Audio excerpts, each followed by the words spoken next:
Shalom, puji Tuhan, berjumpa lagi dalam sebuah acara Desula, dengar suara gembala, yang setiap minggunya di setiap Selasa selalu ditayangkan oleh Gereja Pantekosta di Indonesia, Efrata Wiyung, Surabaya. Puji Tuhan.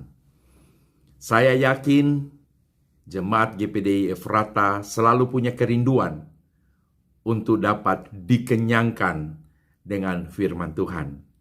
Nah, untuk kemasan daripada acara Desula ini memang tidak panjang.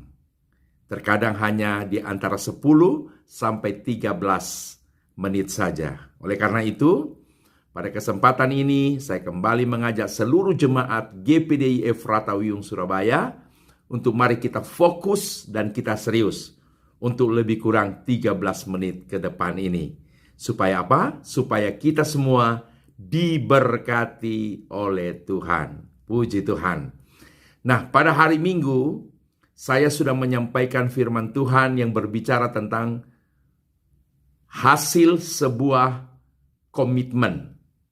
Dan ketika itu saya mengangkat 2 tokoh sebagai contoh konkret yang ada di dalam Alkitab, perihal komitmen yang dimiliki oleh kedua contoh tersebut, 2 sosok tersebut, yang pada akhirnya komitmen mereka itu membawa sebuah hasil. Ya, dan hasilnya hasil yang spektakuler, hasil yang sangat luar biasa. Puji Tuhan. Dalam kesempatan ini saya akan kembali menyampaikan satu materi yang saya masih mengangkat sosok Ruth.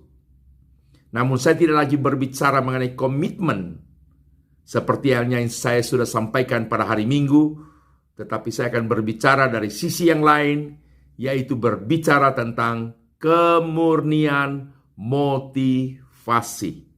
Ya, sekali lagi, saya akan berbicara tentang Ruth, namun tidak lagi berbicara tentang komitmen, tapi ini berbicara tentang kemurnian motivasinya.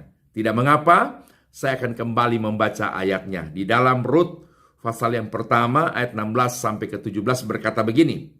Tetapi kata Rut, janganlah desak aku meninggalkan engkau dan pulang dengan tidak mengikuti engkau. Sebab kemana engkau pergi, ke situ jugalah aku pergi. Dan di mana engkau bermalam, di situ jugalah aku bermalam. Bangsamulah bangsaku dan Allahmulah Allahku. Tidak sampai di situ, tetapi di ayat yang ke-17 berkata, di mana engkau mati, aku pun mati di sana, dan di sana pula aku dikuburkan. Beginilah kiranya Tuhan menghukum aku, bahkan lebih lagi daripada itu, jikalau sesuatu apapun memisahkan aku dari engkau selain daripada maut. Puji Tuhan. Nah, kita kembali bisa melihat sebuah pernyataan yang keluar dari Ruth kepada mertuanya yang bernama Naomi. Setelah Naomi berulang kali menyuruh dia pulang. Hari Minggu saya sudah katakan, Orpa ketika Naomi menyuruh pulang yang ketiga kali, maka Orpa mencium Naomi dan minta diri atau pamit dia akan pulang ke rumah ibunya seperti yang dikatakan oleh Naomi pada waktu itu. Tetapi Ruth dia mengalami 4 kali diperintahkan oleh Naomi untuk pulang. Dan ketika kali yang keempat Naomi menyuruh Ruth untuk pulang, disitulah Naomi memberikan sebuah pernyataan yang bagi saya pernyataan semacam ini tidak dapat dilakukan oleh banyak orang. Apalagi dalam hal ini kita tahu bahwa Naomi yang ketika itu dalam posisi sebagai mertuanya tidak punya apa-apa lagi. Dia tidak punya harta warisan Dia tidak punya harta peninggalan yang ada di Bethlehem, Yehuda ketika itu. Tidak ada. Makanya ketika mereka tiba di Bethlehem, orang-orang memanggil Naomi, Naomi. Dan apa kata Naomi kepada mereka? Jangan memanggil aku Naomi, panggil saja aku Mara. Karena Tuhan telah melakukan banyak hal yang pahit terhadap saya. Paling tidak, suaminya meninggal. Kemudian kedua anaknya meninggal. Lalu yang ketiga, mereka khususnya Naomi yang tinggal hanya dengan kedua menantu. Mereka mengalami kehidupan yang kalau saya mau katakan miskin mungkin belum juga. Tapi bisa dikatakan mereka sudah mengalami standar kehidupan jauh dari yang sebenarnya. Nah, jadi kembali kita melihat kepada pribadi Naomi. Yang seperti saya katakan semula, bahwa saat ini saya akan berbicara tentang kemurnian motivasi Ruth di dalam mengikuti Naomi. Di mana letak kemurnian motivasi daripada Ruth? Kita mengerti bahwa ketika Naomi mengambil keputusan untuk pulang, maka Ruth bersama Orpa juga mempunyai niat yang sama untuk mereka mengikuti Naomi kembali ke Bethlehem, Yehuda.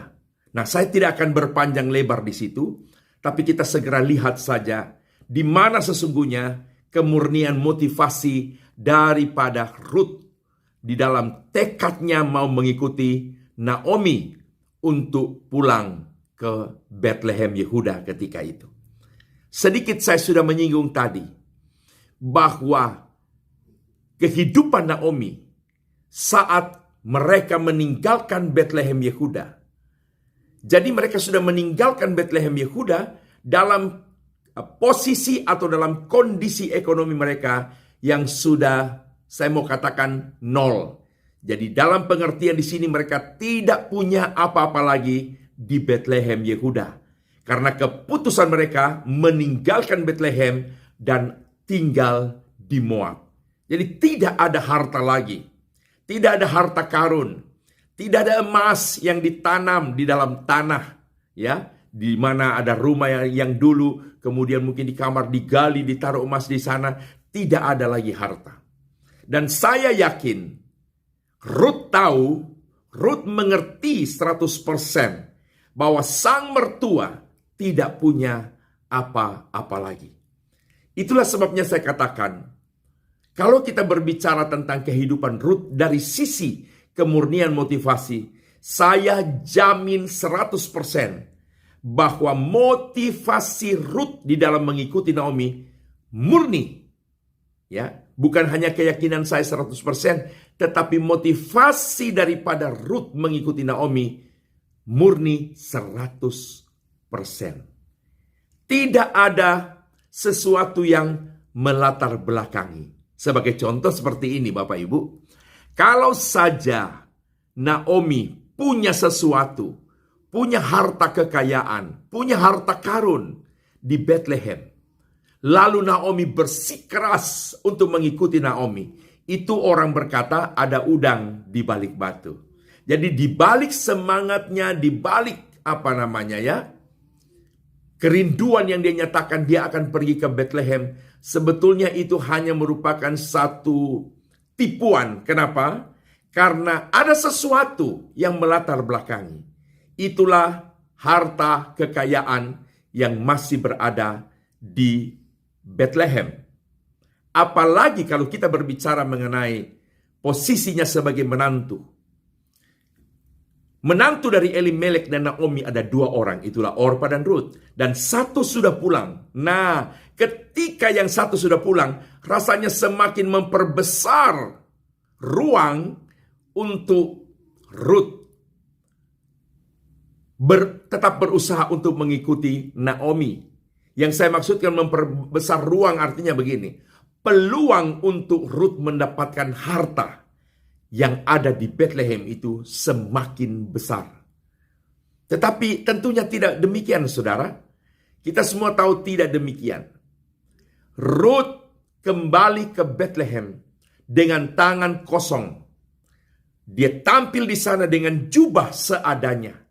Kalau zaman sekarang mungkin dia pulang hanya dengan membawa daster saja, memakai daster maksud saya. Dia tidak menggunakan baju pesta, tidak. Tapi dia hanya menggunakan mungkin daster kalau di zaman sekarang. Dan waktu dia memasuki wilayah Bethlehem Yehuda, orang mulai berteriak dan berkata, Naomi pulang, Naomi pulang. Tapi kembali saya mau katakan, Naomi berkata, jangan memanggil aku Naomi, panggil saja aku Mara, karena Tuhan telah melakukan banyak hal yang pahit terhadap saya. Saudara yang saya kasihi di dalam Tuhan, kehidupan Ruth dalam hal motivasi patut kita teladani. Kita perlu mengambil pelajaran dari kehidupan Ruth, secara khusus di dalam kita mengiring Tuhan. Motivasi harus benar-benar murni 100% di hadapan Tuhan. Bahwa kita datang beribadah, kita melakukan apa yang Tuhan perintah. Bukan karena ada sesuatu di balik itu. Karena kita tahu Tuhan sumber berkat, kita tahu Tuhan penyembuh, kita tahu Tuhan sebagai pembuka jalan bagi kita yang tertutup, kita tahu Tuhan itu sebagai apalagi penolong bagi setiap kita. Semata-mata karena itu tidak. Tapi kita mau belajar untuk memiliki motivasi sebagaimana yang dimiliki oleh Ruth. Jadi motivasi murni karena dia mencintai sang mertua yang bernama Naomi. Itu mutlak dan saya katakan titik sampai di situ. Tidak ada embel-embel yang lain. Nah, dalam hal kita pun mengiring Tuhan, kita harus bisa berlaku, bersikap sebagaimana Ruth. Bahwa kita ikut Tuhan, kita datang beribadah, kita melakukan apa yang Tuhan suruh. Semata-mata itu karena kita mencintai dan mengasihi Tuhan. Bukan karena soal berkatnya, tidak. Dan saya mau beritahu, dengan modal kita mengasihi Tuhan 100%, maka segala janji Tuhan atas kita pasti akan digenapi Tuhan. Percayalah, sebagaimana Ruth, karena cinta dan kasihnya murni dan tulus, ya, kepada sang mertua Naomi, maka akhirnya dia mencapai tujuan sampailah mereka di Bethlehem Yehuda. Dan akhirnya kita juga tahu bagaimana pada akhirnya seorang pria tampan, ya, yang bernama Boas, ya, akhirnya menikah, mengambil dia menjadi istrinya. Dan dari Boas inilah ada silsilah-silsilah, kemudian keturunan demi keturunan sampai kepada Daud. Tercatatlah di dalam Injil Matius bahwa Yesus adalah keturunan Daud. Itu tidak lepas daripada Ruth yang pada waktu itu telah diambil oleh Boas menjadi istrinya. Sekali lagi saya akhiri renungan kita di dalam acara Desula ini. Milikilah motivasi yang murni di dalam kita mengiring Tuhan. Percayalah, Tuhan yang telah berjanji adalah Tuhan yang berintegritas. Dan apa yang sudah dia janjikan pasti akan dia genapi. Tuhan Yesus memberkati kita semua. Mari kita berdoa. Terima kasih banyak Tuhan buat kasih setiamu bagi kami yang kami rasakan sampai pada saat ini. Dan kami tahu kemurahan Tuhan dan anugerah Tuhan yang sudah berlaku bagi kami di hari-hari yang telah kami lalui akan terus berlangsung di dalam kehidupan kami mulai detik ini sampai seberapa jauh Engkau izinkan kami ada di dalam dunia ini. Kami sudah mendengar renungan firman Tuhan, meteraikan di hati kami semuanya. Remakan firman-Mu ini sehingga kami jadikan firman sebagai pedoman hidup, bahwa kami mau belajar menjadi seperti pribadi Ruth, memiliki motivasi yang murni di dalam dia mengikuti sang mertua Naomi, tanpa ada sesuatu yang melatar belakanginya selain daripada kasihnya dan cintanya yang murni kepada Naomi. Maka demikianlah yang menjadi kerinduan kami, di mana kami mengikuti Engkau murni hanya karena kami mengasihi Engkau. Kami percaya dengan dasar itu, maka Tuhan yang berjanji Tuhan pasti akan menggenapi janjinya kepada kami semua. Terima kasih Bapa. Inilah doa syukur kami yang sudah kami panjatkan kepadamu. Hanya di dalam nama Tuhan Yesus Kristus Juru Selamat kami. Haleluya. Amin. Sampai jumpa di minggu yang akan datang. Haleluya.